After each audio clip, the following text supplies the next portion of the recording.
Hi, my name's Barney Arnold, and I'm a member of the Select Board.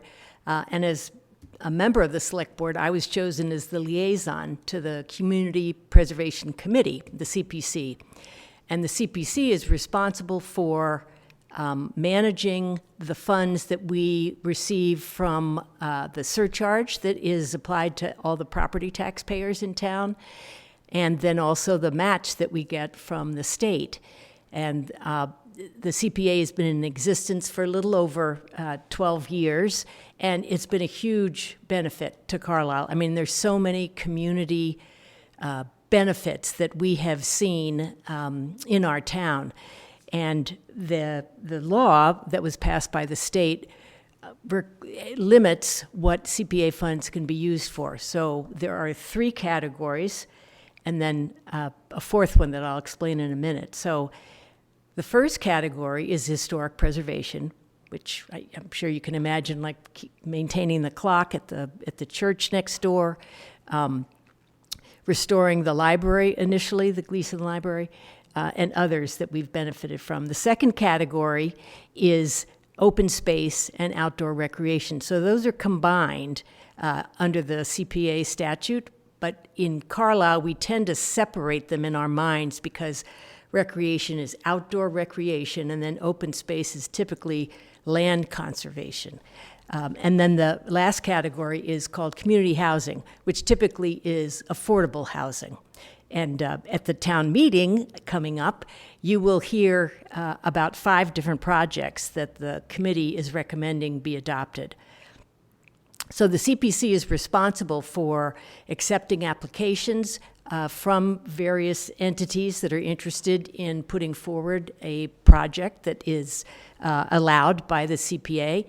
And then we go through a process of reviewing those, talking to the applicants, and then our role is to recommend to town meeting what we think should be adopted. But it's up to the town meeting in May to make that final decision. So let me show you a little bit about how the funding part of this works. So I'm going to take these cups, and this first one, green, is going to be for open space and recreation, you know, the woods, grass, whatever. This next one is for historic preservation, and this purple cup is for affordable community housing, affordable housing. Now, I'm going to put out a 4th cup, and the 4th cup is typically just described as the undesignated fund. And why do we have that? Because the state statute requires a minimum of 10% of the funds that we have available to us, the CPA funds that we have available. A minimum of 10% needs to go in each of those 3 designated buckets. So this year, the CPC is recommending that $75,000 go into the recreation and open space bucket, $75,000 goes into the historic preservation bucket, and $75,000 goes into the affordable housing or community housing bucket. The remaining money we are recommending goes into this undesignated fund. And the reason for that is when you have more of your funds in the undesignated bucket, that gives you a lot more flexibility. So for example, if there are no projects for the affordable housing or community housing in a given year, but we've been putting more and more money into it, well, that money is then limited to being spent on affordable housing. Whereas if you do the minimum that's required and then leave the rest of it undesignated, you have more flexibility to draw on that money as needed. And then finally, there's a tiny little additional, and I'm putting out a very small little bowl, there's a tiny additional fund that's the administrative fund. So we have some staff support from Town Hall, and we're also members of a coalition, a statewide coalition, that's really helpful in terms of understanding the statute and also lobbying for improvements in it. I'd like to tell you, though, what available balance we have in our CPA fund as of now. And remember, some of this is money that has been received in the past and has not yet been allocated. So you'll see there's a pretty good fund balance in some of these accounts. And then I'll explain what we have available now for supporting the 5 CPA proposed projects that you'll be considering at town meeting. So in the Community Housing Fund, we started off with a very large balance of $636,000. I'm just rounding this off. And we'll add the $75,000, which is the required 10%, and that'll leave us with $711,000. For the Open Space and Outdoor Recreation Fund, we used all of those funds last year for a variety of great recreational projects here in town. And so that fund started at zero balance. We added the $75,000, and so their balance going into the May town meeting is $75,000. Under historic preservation, we started with $115,000. We'll add the $75,000, and that gets us to $190,500. So the undesignated fund then is the largest portion. So you'll see that we started with $2.3 million. We took out each of those $75,000 deposits into the other 3 funds, so that's $225,000 that we're taking out of the undesignated fund.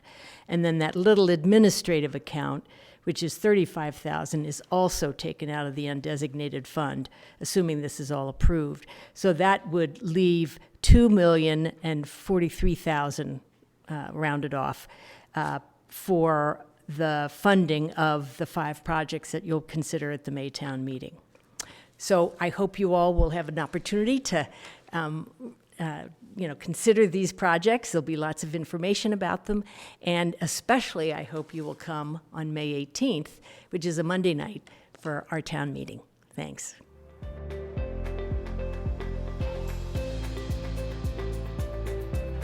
Hello, I'm Brian Watterson, and I'm the Vice Chair of the Concord Carlisle School Committee. And I am here today to talk about the amenities building at the high school. The amenities building is essentially a project to put a permanent structure by the memorial field in order for us to have permanent bathroom facilities that are accessible to all members of the community.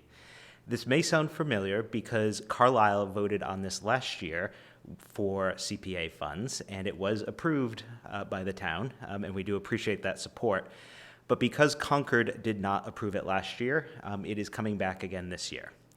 What has changed is how Concord is looking to fund this project. Last year, it was going to be a borrowing project. This year, it's going to be through CPA, just like Carlisle, and they will be voting on it before it gets to the Carlisle town meeting. So just a little bit about the project. What we're looking to build is a 1,700 square foot cylinder building next to the memorial field, and this will consist of restrooms, women's room, men's room, and a single family restroom. It will also have a small concessions area where booster groups can sell donuts, pizzas, things like that. There won't be cooking facilities, but there will be a sink and counters and a window in order to sell whatever products people are looking to sell. And there'll be a storage area that's going to be available for recreation equipment. In terms of funding this project, the price has not changed overall since last year. We're still looking at a total cost of $1.7 million to $1.85 million. What has changed a little bit for Carlisle is the fact that the number of Carlisle students enrolled at CCHS this year is higher than last year. And so our assessment has gone from 23% to 25%. So what that means is that we are asking Carlisle for up to $465,460, which represents that 25.16% share. Last year's request at town meeting was in the $430K range. Concord would be funding through CPA, the difference of that amount.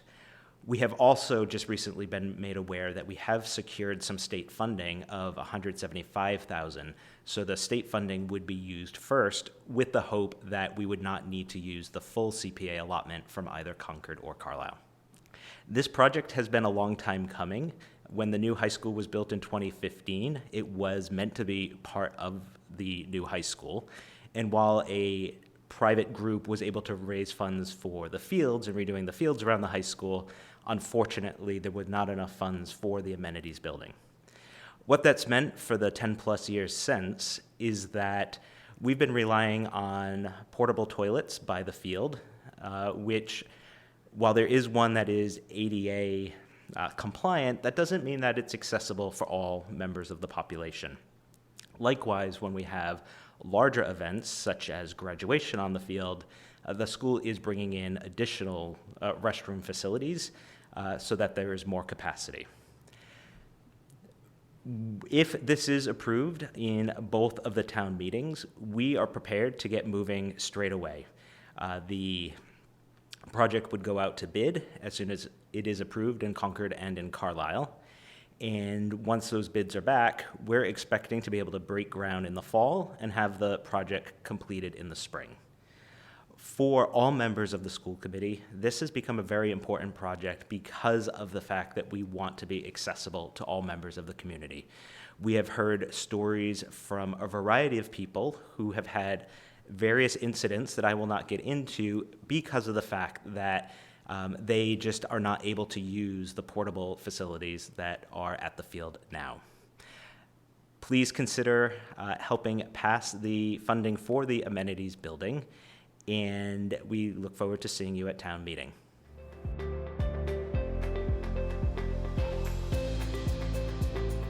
Hello, I'm Martha Feeney-Patton, the library director. And I'm Caitlin Watterson, one of the library trustees. We're here today to talk about the CPA Article 26 Motion 3, which is funding for the Gleason Public Library renovation. So Martha, why are we renovating the library? This is a project that we've been working on for a long time. It started out with input that we got from the library's strategic planning process, the town's master plan process, and what the library staff and patrons were seeing every day. That since the last time the library was renovated, which is coming up on 30 years ago now, things have really changed in terms of what the community needs from the space. So we're going to add more meeting rooms and quiet study spaces for people to work. We're going to add a real area for the tweens and teens of Carlisle, because we get a lot of them at the library, especially after school, and they really deserve a place of their own where they can go. Opening up the floor plan to improve customer service, visibility, safety in the library, and flexibility for rearranging things for special events or for future changes. Improving the acoustics in the library, the way the sound bounces around, and making some updates to conform with ADA requirements as well. Great, good. I want to talk a little bit about the Gleason Capital Campaign and the fundraising that we've done. We started by interviewing directors of giving at major institutions and the MBLC for lessons learned from prior library renovations. And we kicked off this particular capital campaign in June of 2023 with a community celebration on the library lawn. We have different donor levels to highlight levels of giving for people. We've talked to a lot of large donors and run some very successful matching campaigns courtesy of those donors. We've put in a lot of grant applications over these 3 years, and we were successful for CPC funds. A couple of years ago, the CPC allowed us a matching grant of $767,000. So this is an additional request that we are making this year.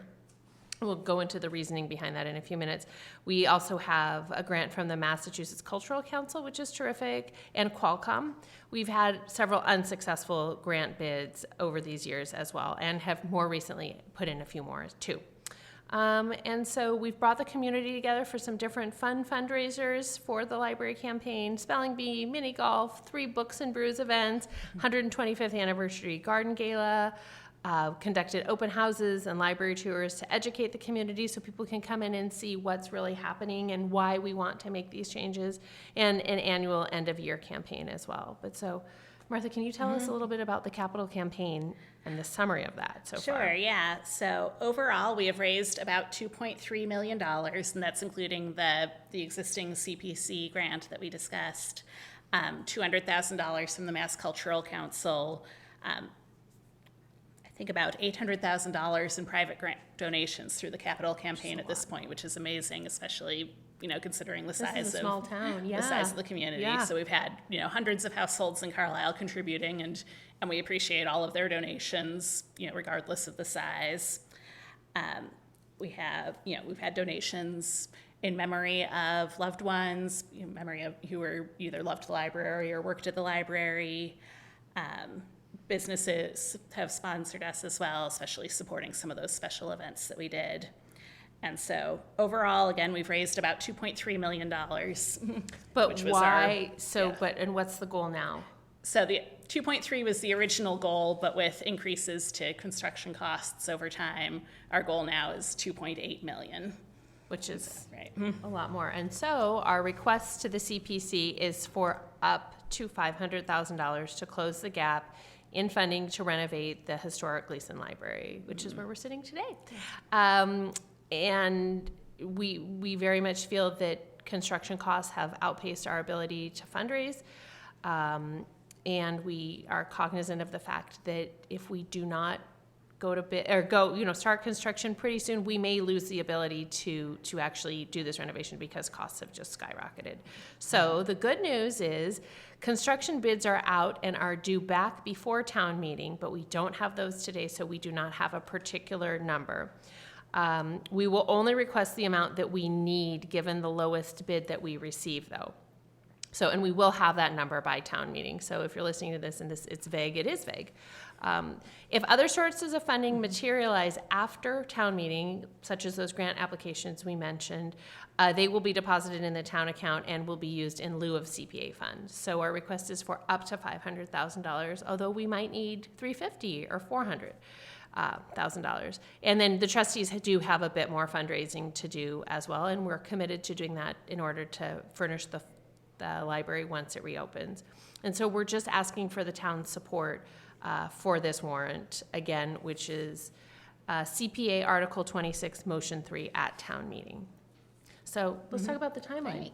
Right. So, assuming that these funds are approved at town meeting, I shouldn't assume, but, if we do have the full funding approved at town meeting, then we would be ready to move forward immediately with signing a contract and beginning planning work for the construction. And so we'd be looking at, preparing for the construction in June, moving the library into a temporary space this summer and beginning construction. And the estimate for the work altogether is 9 to 12 months. And, in addition to the interior renovations to improve the use of the space, the project is also going to include some really vital HVAC work that is being funded through the Municipal Facilities Committee. And so that's also work that can be done more easily while we're already doing these other renovations. Well, the construction's already happening, Construction's right? already Less happening, disruptive. combining it. The elevator replacement funding for that was approved last year as Yes. well. And so because all of these things are being combined together into one project, the hope is that we'll get it all done more efficiently than if it were spread out into multiple projects. And while the library was And open. while the library is, right. Right. So the original project cost, and we talked a little bit about this, Martha touched on it briefly. Originally, we were seeking $2.3 million for this project, which, as Martha shared, we've met that. We did it, which is really, really exciting. And then, unfortunately, the more recent estimate is closer to $2.8 million. So that's why we are asking for additional money from the CPC, is to close this gap. Unlike other town major capital projects, this is not being funded through the taxpayer dollars, so we are not seeing a rise on our taxes, but we are asking for the town's additional support through these CPC funds that the town already has in hand. Right. Mm-hmm. So, in summary, would you like to wrap it up? In summary, if you have any questions about this at all, people can contact myself at the library, 978-369-4898, or director at gleasonlibrary.org, or I'm there a lot of the time if you stop by, or the library trustees, you can reach at librarytrustees@carlislema.gov, and we'd all be happy to, answer any questions, give people info. But, we're really excited for this project as a way to really preserve our historic building and make it as usable and useful for the community as it can be for many decades to come. Yeah, and we're so close, and so we really, really appreciate the town's support.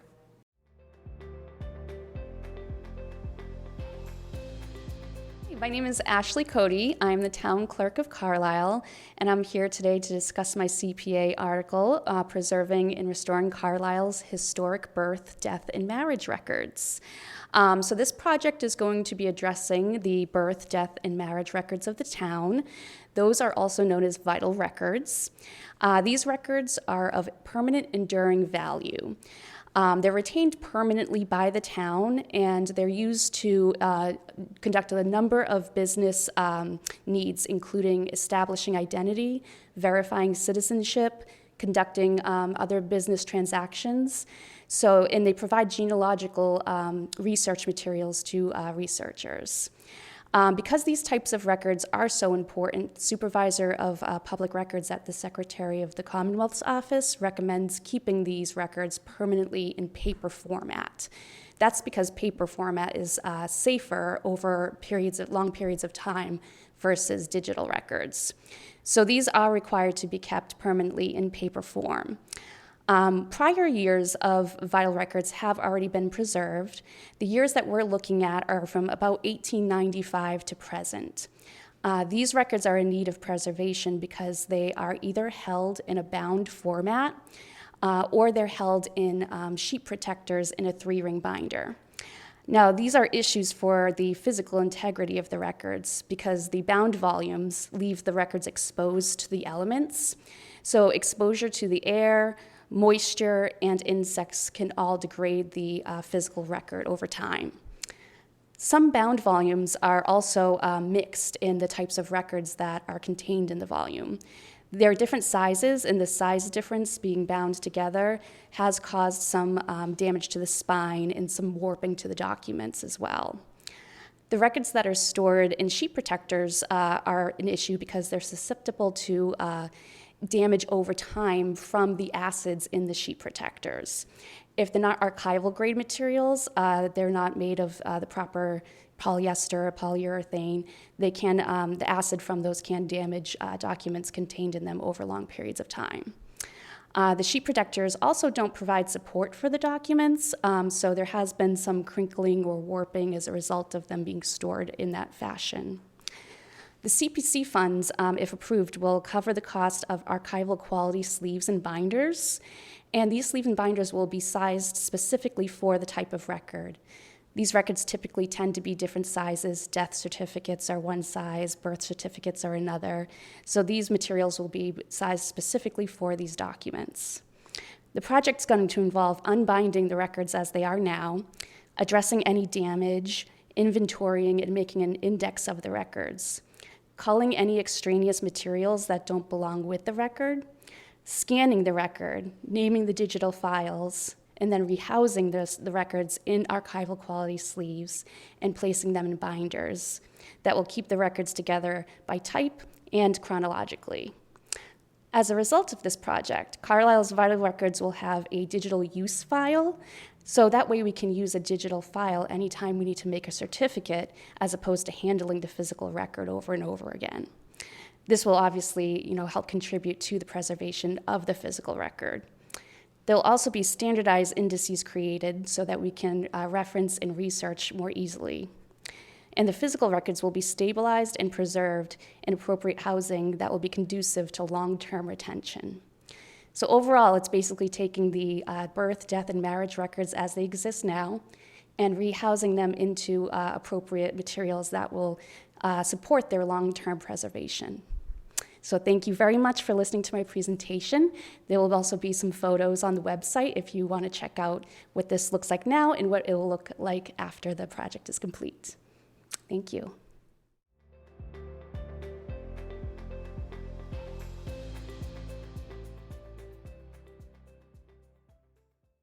Hello, everyone. I'm John Ballantyne, and this is Julie Mercier, and we're here to talk about the request for the Bog House money to continue the process of converting it to affordable housing.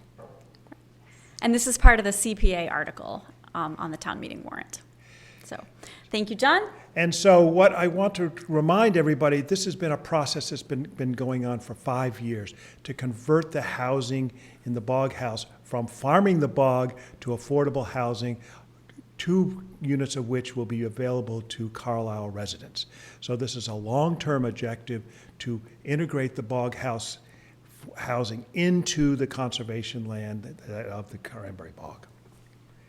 Yeah, so those are great points, John. Can you recap the overall project goals? So basically, we're trying to preserve the housing, the Bog House, which is over 100 years old, convert it to a housing, affordable housing, and to maintain the basic vista and look of the house that integrates with the huge Cranberry Bog reservation.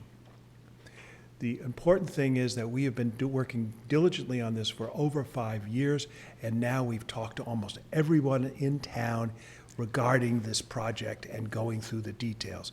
Now, Julie, you have worked very hard on the details of how we get there, so maybe you could go through some of that, what we've been doing over the past 2 years and where we're going and what this request is about. Yeah, sure. Great. So to summarize, in 2024 and 2025, we consulted with engineers and architects to confirm that the project is feasible at a high level. So the outcome of that process was that we believe we can fit 4 units in the structure while preserving the historic character and building footprint. And that we can site utilities nearby on the site, and those utilities would be viable to support the 4 units of housing. So now, in 2026, the Housing Trust is seeking $200,000 of CPA funds to get us through the site planning and permitting phase of the project. So that's terrific. And what that means is what we'll be doing is seeing where the parking and septic will be. At this point, it looks like it's going to be on the other side of from the house across Curve Street so that it won't interfere with the basic use of the bog, and that we can keep it sort of integrated with everything else. So that is the idea. Now, one of the issues that gets kind of complicated is this is conservation land. So can you just sort of talk about what the next steps are to, once we have a design and it's feasible and we know it can work, what's the process of getting it, Right. going forward? Yeah, so that there is a major component of this that we should talk about, and that's the need for an Article 97 carve-out. And so what we're doing this year will help us determine what land area we would need to carve out of Article 97. So just a little overview of what I'm talking about here. So the Cranberry Bog house and land are under the care, custody, and control of the Carlisle Conservation Commission, pursuant to Article 97 of the Massachusetts Constitution. The process of converting the bog house to affordable housing, or any non-agricultural use, will require that the land needed to support the housing, the utilities, and the parking will be removed from Article 97 and transferred to the Select Board. The Article 97 removal process requires that we petition the legislature.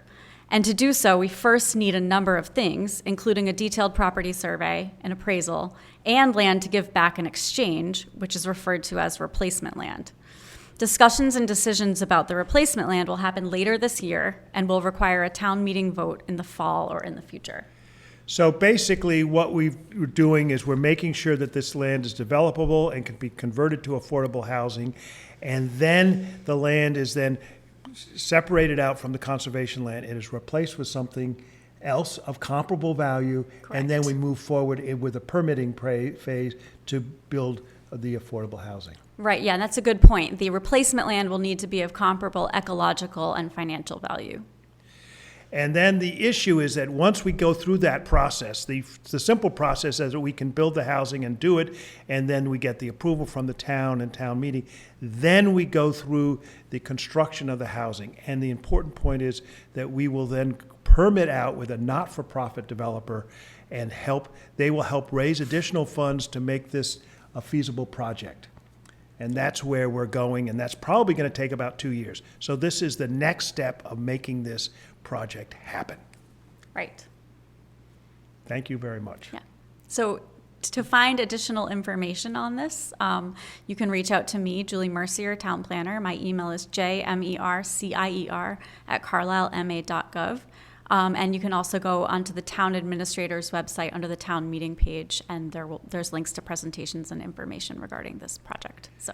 And you can obviously come to the Housing Trust and reach out to me, John Bell @brandeis.edu, if you want to talk with me. Okay. Thank you very much.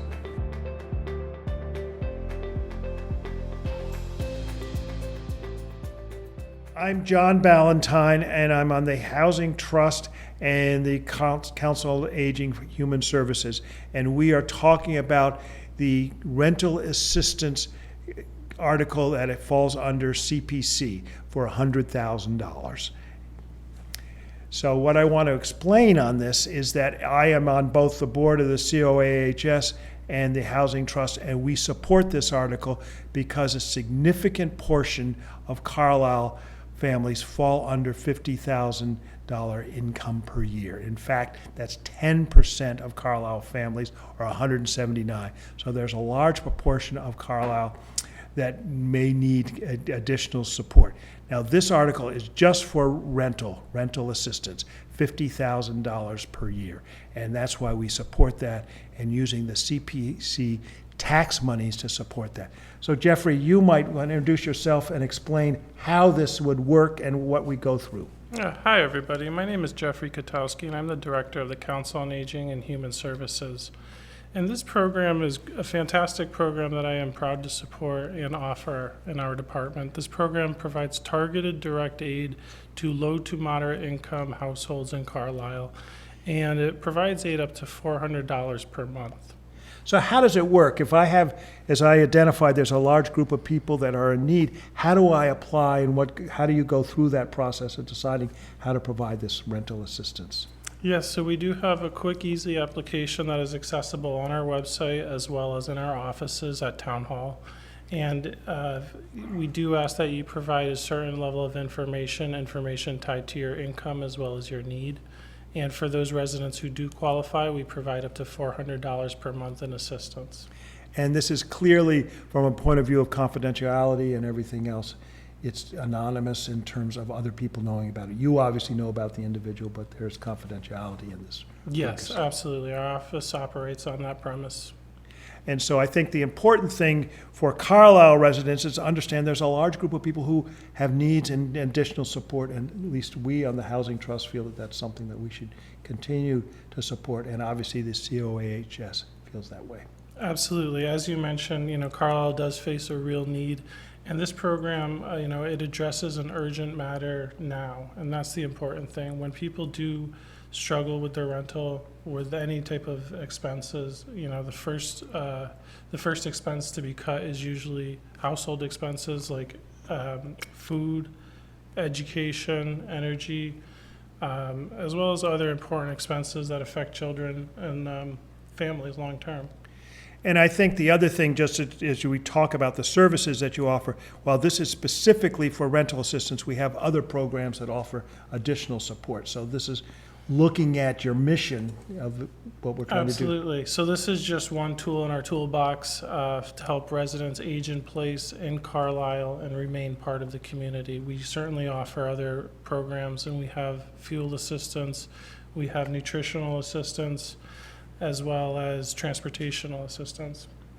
So I think we all very strongly support this, and then we as a caring community feel that this is something that we should do and, feel strongly about it. Absolutely. I believe this program embodies everything that's great about Carlisle. Okay, terrific. Thank you. Thank you.